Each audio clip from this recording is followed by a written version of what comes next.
Edison Oporto, quien está precisamente... están gravemente heridas. Vamos a tomar contacto con Edison Oporto, quien está precisamente ahí, Oportus, precisamente en el lugar de los hechos. Edison, ¿qué tal? Muy buenos días. Muy buenos días. Así es, se ha registrado este tiroteo a eso de las 8:30 de la mañana, una hora peak, por supuesto, donde toda la gente va camino a sus trabajos. Y la verdad que ha sido realmente un caos, mucha policía en la calle, mucho taco, mucha congestión, por supuesto, vehicular, ya que el tren N, D y R son los que conectan Brooklyn con Manhattan. Entonces, por supuesto, la gente ha tenido que salir de los trenes, ha tenido que salir a la calle e intentar tomar un bus, que por supuesto es un poco más lento que el tren. Entonces, la verdad que esto ha causado realmente conmoción e impacto en el sector de Brooklyn. Sí, Edison, estábamos comentando que hay mucha conmoción también porque ha aumentado la cantidad de episodios de actos de esta naturaleza, ¿no es cierto?, de personas que disparan, como ocurre en otros lugares de Estados Unidos, pero particularmente acá, en Nueva York. Y quiero preguntarte cuáles son las hipótesis que rondan y qué pasó con esta persona que disparaba. Hasta el momento no hay ningún detenido, no hay... Sí se vio, por supuesto, a esta persona que vestía un chaleco como de construcción y también una máscara antigas. Se está investigando, por supuesto, están revisando cámaras para ver realmente dónde se encuentra, por qué lado salió esta persona, cómo, en qué momento montó todo esto, inclusive estos explosivos que estaban en la estación 36. Entonces Edison, todavía es un proceso de investigación. ¿Sí? Edison, ¿cómo estás? Gracias por contarnos un poco la historia. Es bien impactante las imágenes que uno ha visto. Hay algunas que no podemos mostrar, pero hay claramente gentería en la estación. Pero para aclarar, hay también otras imágenes que se ve que se abre un vagón, sale gente y sale humo dentro del vagón, que es lo que estamos precisamente viendo en este momento, Edison, mientras hablamos contigo. Aclaremos ese punto. El ataque no fue dentro de la estación, sino que fue dentro de un vagón. Hay dos versiones hasta el momento, según CNN. Lo que están diciendo es que había explosivo dentro de uno de los vagones, no en el tren completo, de uno de los vagones. Sí, claro. Y esta persona sale, por supuesto, inclusive para disparar no solamente a la gente que estaba dentro del metro, sino que principalmente a homeless, que son la gente que vive en situación de calle, que vive y que duermen claro, en el metro. Sí, claro. Entonces, esos son la gente que vive en situación de calle. Entonces, ese es el punto. Mucha gente dice que quizás esta es una especulación, es algo que se está viendo recién en redes sociales, de que mucha gente está aburrida de que muchos homeless viva dentro del tren y no dejan que la gente pueda, por ejemplo, sentarse en el tren, que no pueda inclusive ocupar un vagón de tren completo porque... Entonces, esa sería como una de las hipótesis, de las primeras tesis, de que esas serían las personas a las que él quería atacar. Exactamente, eso es lo primero que fue lo que se dijo durante la mañana, que él lo que había querido en el fondo sacar de los trenes había sido por esta gente que vive en los vagones, que duerme ahí, están toda la noche ahí pernoctando, por supuesto, ya sea dentro de... Claro. Sí, te quería hacer una pregunta también a propósito de lo que pasa con una ciudad en la que ocurre algo así, particularmente en el país en el que estás tú. Sabemos de hechos como esto y lo que han provocado, ¿no?, a nivel nacional. Se van a venir unos días muy especiales. ¿Puedes contarnos con tu experiencia qué significa lo que pasa en Estados Unidos después de un hecho tan lamentable pero que se repite al parecer? Sí, cuando pasan este tipo de cosas, recordemos que el 1 de abril también hubo otro tiroteo en Brooklyn donde murió un niño de 12 años y esto la verdad que se está viendo muy a menudo y la gente sale con un poco de susto a la calle y hay una precaución súper importante ahora que los que usamos el transporte público, principalmente el tren, lo hemos tomado muy en cuenta, de no acercarnos a la línea o al borde de la línea porque los homeless te empujan. Y ha fallecido mucha gente con respecto a eso. Creo que eso ha sido muy comentado en redes sociales y también aquí en los medios de comunicación. Porque hay que tener mucho cuidado el día de hoy porque hay muchos hombres en los trenes viviendo y ellos tienen algún problema, muchos de ellos problemas psiquiátricos. Sí, se entiende. Entonces, con eso tú no puedes lidiar, entonces hay que tener mucho cuidado. Oye, perdona, Edison, es por detenerse un segundo ahí. Qué terrible lo que nos estás contando, Edison. O sea, personas que están desperturbadas probablemente, ¿no es cierto?, mentalmente. Hay ciertos países donde estas personas quedan en total libertad, ¿no es cierto? No hay de restricciones porque predomina, ¿no es cierto?, el derecho, bueno, en fin, establecido en la Constitución, etcétera. Pero claro, son personas con problemas tan graves que describes tú situaciones terribles como que te empujan, ¿no es cierto?, cuando estás esperando el metro. Ahí yo creo que la Margarita Rojo nos puede ayudar a entender también un poco ese perfil, pero solo para cerrar sobre temas, sobre datos como formales, ¿esta persona fue detenida y alguno de los heridos presenta algún nivel de gravedad o no? Sí, o sea, de hecho los 13 heridos hasta el momento fueron todos trasladados al hospital de Brooklyn, pero la persona, y yo tengo información, hasta este momento no ha sido atrapada. No ha sido atrapada. Es que eso es lo más terrible, claro, que no sabe, o sea, claro. Esa persona escapó entonces. Logró escapar. Exacto. O sea, él, según lo que relatan medios de comunicación acá, también escritos, esta persona hizo todo lo que tenía que hacer, disparó, puso esta bomba de gas, que es la que realmente puso dentro del vagón y escapó. Ahora, increíble. Sí, es que claro, lo que te quiero preguntar, a las 8:30, me imagino que como en cualquier parte del mundo, va lleno en los vagones del metro, ¿no? Sí, ahora desde la pandemia, desde que se ha restablecido un poco el tema de la pandemia en comparación a lo que sucedía antes de la pandemia, el tren hoy día anda mucho más libre que antes.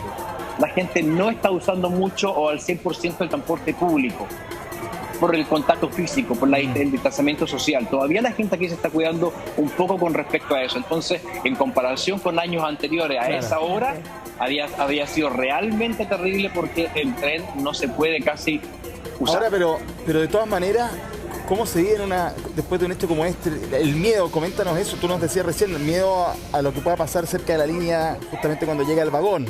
Pero en general hay algo más, porque tú decías recién hubo otro hecho similar, o sea... Se dan estos justicieros como una cosa rara, ¿no?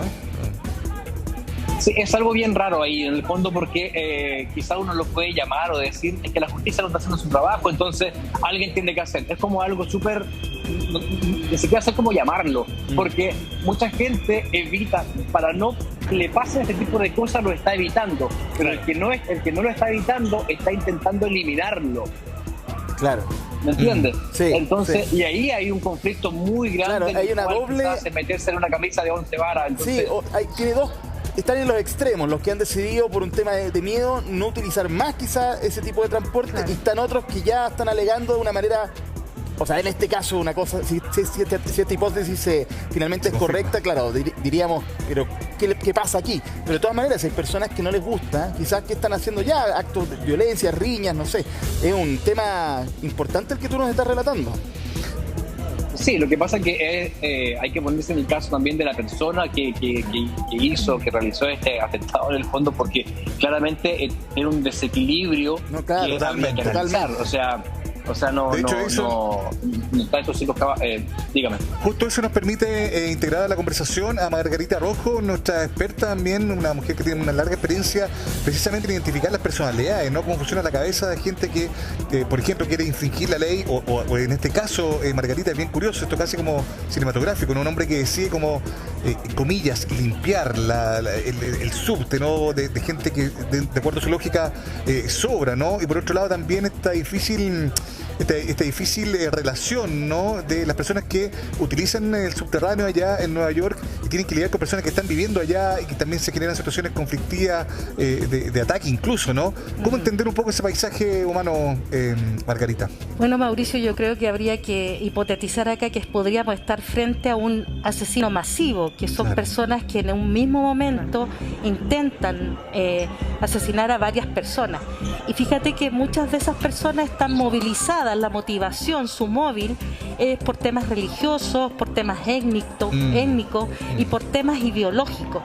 Y eso además también se puede asociar a personas que, por ejemplo, pudieran tener algún tema delirante, es decir, que estuvieran ya haciendo una ideación delirante acerca, por ejemplo, no sé si recuerdas tú en Chile cuando hubo un caso de una persona que asesinó varios personas, que eso parecía serial, urbano, pero tenía esta combinación también de masivo, era donde estaba viendo, ¿no es cierto?, a personas que ellas estaban desprovistas de poderse defender. Entonces, como una forma de castigar, y por eso es que ahí responde a muchos elementos que podrían estar en lo delirante. Por eso es que la salud mental acá es una variable que cruza en estas situaciones.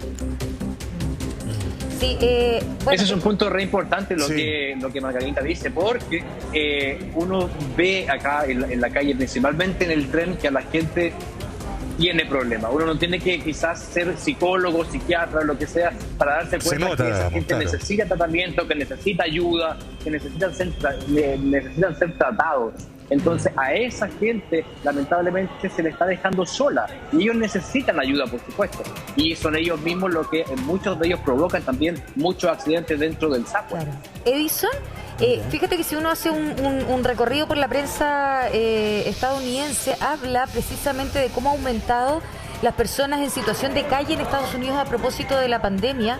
Durante los 2 últimos años, en algunas localidades ha crecido hasta un 35%. Más de 37 millones de personas están bajo el índice de la pobreza. Y resulta que efectivamente hace un mes ya habían casos, se registraban casos precisamente de personas que estaban matando o asesinando a personas sin hogar. Entonces, ¿cómo se convive y cuál es la política que se está trabajando? Uno, para diferenciar a los homeless o a los indigentes que tienen problemas mentales versus y comparado con los otros que están viviendo en situación de pobreza hoy día en las calles, pero porque no tienen vivienda, a propósito de esta de situaciones económicas extremas, ¿no? Que hay que diferenciarlo también. Mira, ahí hay un punto, quizás podríamos estar toda la mañana hablando de lo mismo, porque es un tema extremadamente extenso. Ahora, acá, principalmente en Nueva York, existen muchas formas de poder vivir de manera digna. Yo voy a tomarme de una parte quizás que hay muchos que se les hace mucho más fácil vivir en la calle que vivir en una casa. Claro. Porque no pagan luz, no pagan agua, no pagan nada. Ese es un punto. Pero hay otro caso, o me pongo en otro lugar, es donde hay muchos también de que debido a la pandemia, que son principalmente inmigrantes ilegales, que no tienen dónde estar. Donde un arriendo aquí en la ciudad de Nueva York, una pieza, una habitación muy pequeña, te sale $700, $800 sin nada. Entonces, hay 2 puntos en los cuales ¿me entienden? O sea, pero es muy cierto lo que tú dices. Se ha visto mucho más gente en la calle, en situación de calle, desde que comenzó la pandemia, porque no hay trabajo. El trabajo está muy escaso. La inflación y principalmente la benzina. ¿Para qué te cuento? Entonces, el aceite, la harina para el pan, todo ese tipo de cosas está pasando en todo el mundo. Extremadamente caro. Increíble. Edison. Y lo he visto también en Chile. Sí, Edison, qué interesante lo que nos planteas, porque precisamente tiene mucho que ver lo que tú estás contando con que efectivamente Estados Unidos tuvo un paquete de ayuda bien importante, así como nuestros IFES de acá, pero allá fue bastante más contundente, ¿no? Y claro, ha tenido efectos en los precios de todo lo que tú nos dices. O sea, Nueva York ya es una ciudad muy cara, obviamente para los estándares de los ingresos que tenemos acá en América Latina y particularmente en Chile. En lo personal, para que tú nos puedas graficar, para ti, ¿cuánto cuesta, por ejemplo, un kilo de pan? Y siempre, por cierto, en relación al ingreso, ¿no? El litro de aceite, acá te lo digo porque está carísimo, entonces un poco para ver esa comparación. Sí, va a depender, en el caso del aceite va a depender por supuesto de la marca, pero no baja de los $6-7.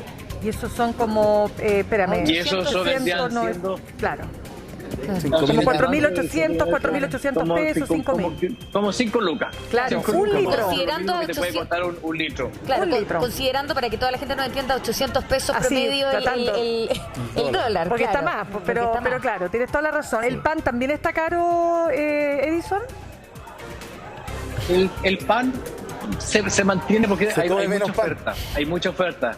Sí. Y la gente aquí espérate, hay un detalle súper importante, que la gente aquí no es como en Chile que uno va al almacén y compra el pan. Aquí casi no se ve mucho eso. Claro, sí, es distinto. Oye, no se ve, es muy distinto. Volviendo al tema de las personas que viven en situación de calle, este es un problema que para ciudades hiper grandes, desarrolladas, les cuesta solucionar porque involucra bastante presupuesto también.